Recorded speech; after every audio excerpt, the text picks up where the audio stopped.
Hello, and welcome to the series of our guideline videos for healthcare professionals. In this part of the video, we're going to discuss those factors a healthcare professional must consider before migrating to any other country, especially Australia, UAE or UK. In the previous part of this video, we tried to give you insight for why and where these medical healthcare professionals are moving to. Therefore, we will suggest that you watch that part of the video first. We have provided a video link here, as well as in the description section.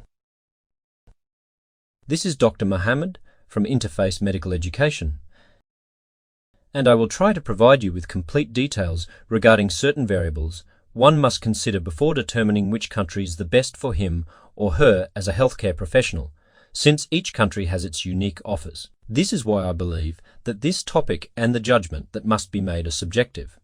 Although there could be various deriving factors, but I have opted to focus on a few of the important ones that will assist us making a rational decision regarding migration. These may include the salary and other benefit structure and how much you will be left with after deducting applied taxes. Secondly, working conditions should not overburden you. Will you be getting paid for extra working hours? How much time does it take to travel to your home country? How affordable is living there? Most of the times it requires to pass local regulatory exams, and the road towards success can be exhausting sometimes. How favourable their visa policy is, and how much money and time it takes. How many annual and personal leaves are offered? If this country offers moderate climate, as humans are innately attracted to nature. Culture is the people's way of life, which influences our personality and work environment in diverse ways. Personal and family safety factors can sometimes overshadow many other factors. Before starting this video, we would also like to invite you to watch many of our videos made for healthcare professionals. I will request you guys to subscribe to our channel, hit the bell icon to enjoy more of such informative videos in future. And of course, if you like this video then, do not hesitate to hit the like button and send us your valuable comments. So let's get started now and discuss these influencing factors in detail one by one. The core reason to migrate for any healthcare professional is the salary scale he or she is being offered. This can vary depending upon their area of specialization, years of experience, public or private sector employment. If we compare basic salaries of doctors in Australia, UK and UAE, it can also vastly vary depending upon the location or city you are working in.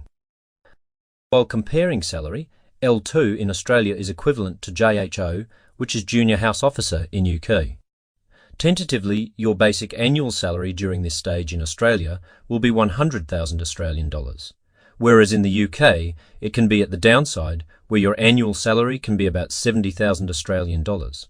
On the other hand, in UAE, an average GP annual salary can be around 65,000 Australian dollars. As far as the taxes on your salary is concerned, UAE takes precedence here because of having no taxes on your personal income, whereas Australia is again having less tax ratio on your income than UK. The good side for Australia is that no matter whether you opt for any specialty in future, your salary keeps on growing every year. Whereas in UAE and UK, your salary does not have much impact unless you opt for any specialty or pass other licensing exams like MRCP or other related exams to excel in your career. The mental or physical workload on healthcare professionals can significantly reduce their performance, may lead to burnout and increase error rate, affecting the quality care. The workload for healthcare professionals, especially for doctors, is far better in Australia. The standard full-time working week is between 35 to 40 hours, and any doctor working beyond this is considered to be working for too many hours. That's the reason that doctors in Australia have some of the best working conditions in the world. Working hours are reduced to ensure better performance, and an advanced support system is provided so that doctors are not overworked. Whereas in the UK, the working hours for healthcare professionals, especially for doctors, can vary depending on their specialty and the specific job setting.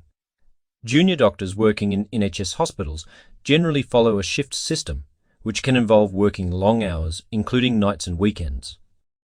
The foundation program for junior doctors usually has a maximum working week of 48 hours, averaged over a 26-week period. Senior doctors and consultants often have more regular working hours, but they may still work additional hours for patient care and administrative duties. In the UAE as well, healthcare professionals sometimes complain about long working hours. The standard working hours for doctors in public hospitals or government healthcare facilities are usually around 48 to 54 hours per week. However, doctors might also be required to work additional hours for on-call duties or in specialised roles.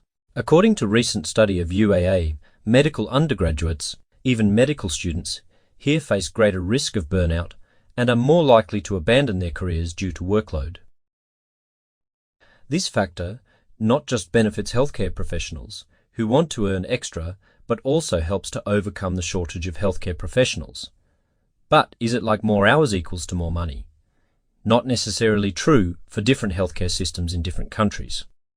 In Australia, healthcare professionals do get paid good money for overtime, even better than their regular pay when compared with their hourly wage. Healthcare professionals, especially doctors, when working beyond their normal working hours, will entitle them to get overtime pay, which is sometimes equal to double the basic salary. Whereas in the UK, overtime wage policy is available by the government. But according to doctors, especially junior doctors, this policy is exploited by health facilities and junior doctors are underpaid or not paid at all as far as overtime is concerned. Currently, the UK government is offering bumper overtime rates, just to tempt doctors to do extra shifts covering for colleagues taking part in widespread protests of UK junior doctors. On the other hand in UAE, as per the labour law, the normal working hours should be 8 hours per day or 48 hours per week. If an employee is required to work beyond the normal hours, then the pay for extra time is basic salary plus 25 to 50% of that amount if overtime is done between 10 p.m. to 4 a.m. This rule does not apply to employees who work in shift. More specifically, doctors who are working in private or public hospitals have standard working hours ranging from 48 to 54 hours per week, with some additional hours for on-call or in specialised roles. Although senior doctors or specialised enjoy good conditions, as far as overtime earning is concerned based upon different earning practices used in UAE healthcare system, but junior doctors are usually overburdened by smaller health facilities in private sector, depriving them of overtime pay as they are unable to raise their voice against such practices in the absence any healthcare professionals union, which could have taken care of the right of these professionals. Although, on the other hand, UAE government is bringing new laws to curb such practices of enforced work without overtime earning. It's quite natural to be homesick while working in another country. Healthcare professionals do face such feelings from time to time, but elevated levels of homesickness may have negative effects such as anxiety, distress or depressive symptoms. Due to geographical location, UAE tops the list among most favourite countries to work in, especially for healthcare professionals from India, Pakistan, Bangladesh and Philippines. If you're an Indian expat, travelling back home on weekends will only cost you approximately 3.5 hours travel time, making it most favourite by expats while travelling back to loved ones. The UK and Australia are the countries which require intense planning before going to home country, especially to the subcontinent. Sometimes, even the time zone is so awkward that your home country may be several hours ahead of your country of stay. It's like when you even try to call them, they might be sleeping on the other side. Non-stop flight from London to Delhi may take about 10 hours, whereas it may take about 11 to 13 hours to travel back from Sydney to Delhi.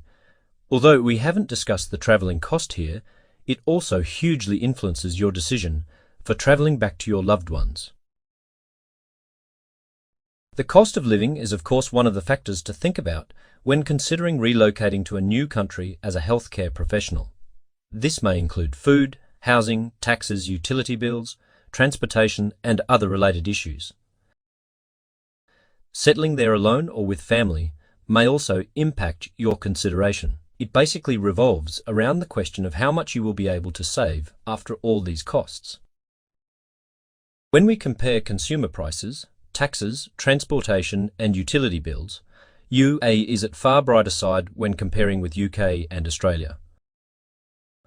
Although rental cost is soaring in UAE these days, if you are given accommodation by the health facility in UAE, then you will be at the plus point. Almost every country has its own set of rules to assess international medical graduates, IMGs, for required qualification, fundamental clinical knowledge and skills, through passing their mandatory medical licensing exam to legally practice in a particular country, let it be Australia, UK or UAE.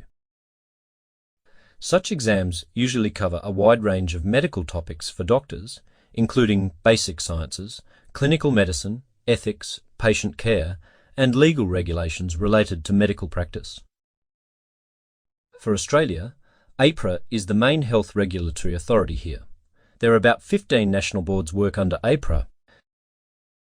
Initial process which all IMGs have to follow is to pass AMC, Australian Medical Council exam, preferably both parts, Part 1 MCQs exam and Part 2 clinical exams. Part 1 of CAT, MCQs examination will cost you approximately 3,000 Australian dollars, whereas Part 2 of clinical examination will cost you about 5,000 Australian dollars in 2023. Although you can make multiple attempts for these exams, but due to its cost, which is also creeping up, is not an affordable choice for many of the IMGs. Whereas for UK GMC, General Medical Council, is the regulatory body for doctors' licensing. IMGs are required to pass PLAB exam, enabling them to register with GDMC to practice as a doctor in the UK. This exam also consists upon 2 parts and you will be required to pass both parts. The test fee for PLAB 1 is £255 and for PLAB 2 is £934 from April 2023. If you have already had more than 4 failed attempts at either part of PLAB 1 or 2, you are no longer eligible to take the test or apply for an additional attempt unless you complete 12 months clinical practice or a postgraduate qualification and further pass English proficiency test. For the UAE, different emirates have their own health regulatory authorities, such as DHA for Dubai, DOH for Abu Dhabi and MOH APE for the rest of the emirates, whereas DHCC is also there for 20 free zones in Dubai. We have separate guideline videos for each of these regulatory authorities, guiding you about registration details, required documents and much more about these licensing exams in UAE. We have provided the links of these videos here, as well as in the description section.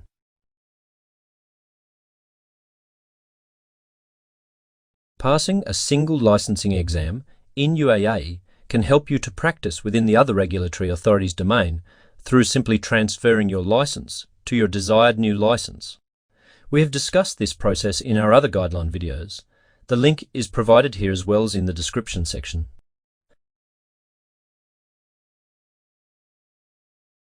Country's visa policy and associated processes decide which non-citizens they should allow to enter into their country. Due to shortage of healthcare professionals worldwide, they are being warmly welcomed through harmonizing their visa policies over time by many developed countries.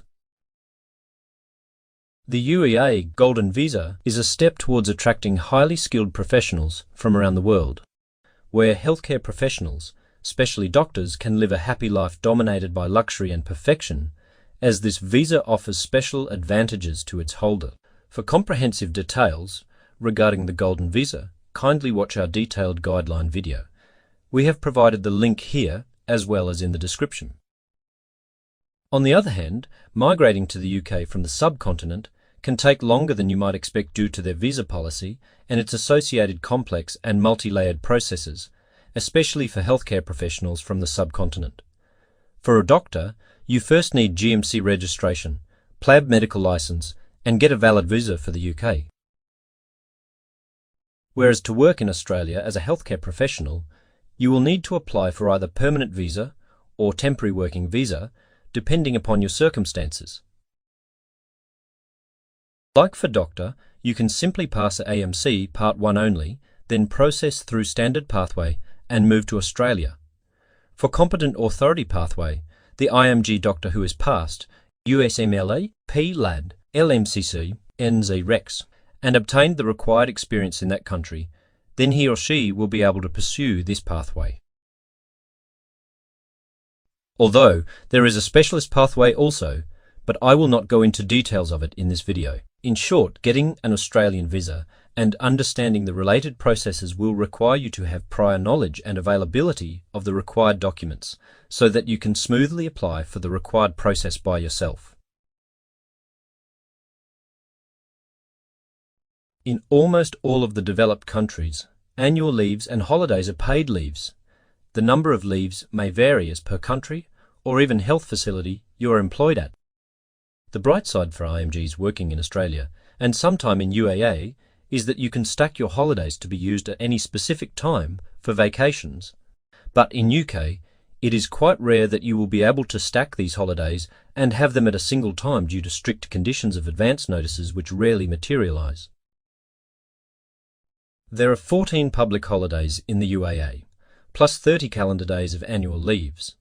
In Australia, there are 7 public holidays, and about 2 to 4 weeks annual leaves are allowed depending upon the city as well as the health facility you are working in. For the UK, there are 5 to 9 public holidays, depending upon the part of the UK you are living in, whereas a junior doctor with NHS in the UK gets about 27 annual leaves, which increases as you grow in the seniority grade. In UAE, a healthcare professional can also get an annual airline ticket for himself or family, depending upon the agreed upon and signed contract between the two parties. But such conditions are quite rare for healthcare professionals working in Australia or the UK. Climate change, pollution and lack of natural resources can also influence your decision to migrate. Beside other reasons, Western healthcare professionals prefer UAE as being sunny around 342 days every year. Dubai is ideal for sun lovers. The cooler, breezier weather from September to May allows residents to enjoy all of Dubai's amazing outdoor attractions, including outdoor dining, parks and beaches. But, on the other hand, UAE lacks natural resources. Most of the stuff here is artificial. And for many expats, daytime temperature can be quite uncomfortable and require lifestyle adjustment. They usually plan their annual holidays during this time to escape the heat wave. On the other hand, Australia is known for its natural resources, beautiful weather, and many beaches. Such reasons, beside many others, Australia remains the top choice among healthcare professionals. If you move to the UK, especially from Asia, you will probably find UK's cloudy and rainy weather quite depressing and hard to adjust to. However, while the UK is known for its unpredictable, often rainy weather, it isn't always the case. The climate varies across the country, and there can be beautiful sunny days at any time of year, so the place you are moving to in the UK also makes a difference. As a healthcare professional, before relocating to your desired country, it is best to gather the knowledge you will need to immerse yourself in that new society. There can be lots of new aspects of their cultural differences you should research beforehand so that you do not fail to engage with them and respect them. Like for UAE, when 90% of the local population are expats, embedding their cultural practices in a more dominant local culture, where despite their liberalism, dress modesty, especially for women, is given utmost priority. This may vary in different emirates. Like in Dubai, you may find this dress code more liberal than in other emirates. Beside the dress code, drinking alcohol in public is also prohibited here. On the other hand, both the UK and Australia are highly multicultural, especially in urban areas. Both of these cultures embrace diversity too, with a strong focus on equality regardless of ethnicity or faith and gender. When talking about accents, for Australians, it doesn't change much across the whole country, whereas you can just tell which part of the country or even street a Briton comes from while talking to him or her. In Australia, you will see them more concerned about work-life balance. They tend to work shorter and have more generous vacation policies than their British counterparts. Beside many other reasons why healthcare professionals are migrating from their native country is the self-security and the security of their loved ones, as we discussed in our earlier related video. We have provided the link to this video in the description section. All these developed countries, let it be UAE, UK or Australia, all have safe and lawful world-class infrastructure, having low crime rate, largely due to strict law and effective enforcement. This makes it a secure environment for individuals and families alike. That's all from us. Hopefully this video will be beneficial for you and will clarify many of your questions related to key factors you should consider before migrating to UAE, UK or Australia, or any other developed country. Do not forget to watch many of our videos made for healthcare professionals. Hopefully, you may have liked this video then. Do not forget to hit the like button. Share, comment and subscribe to our channel. Have a good day. Bye.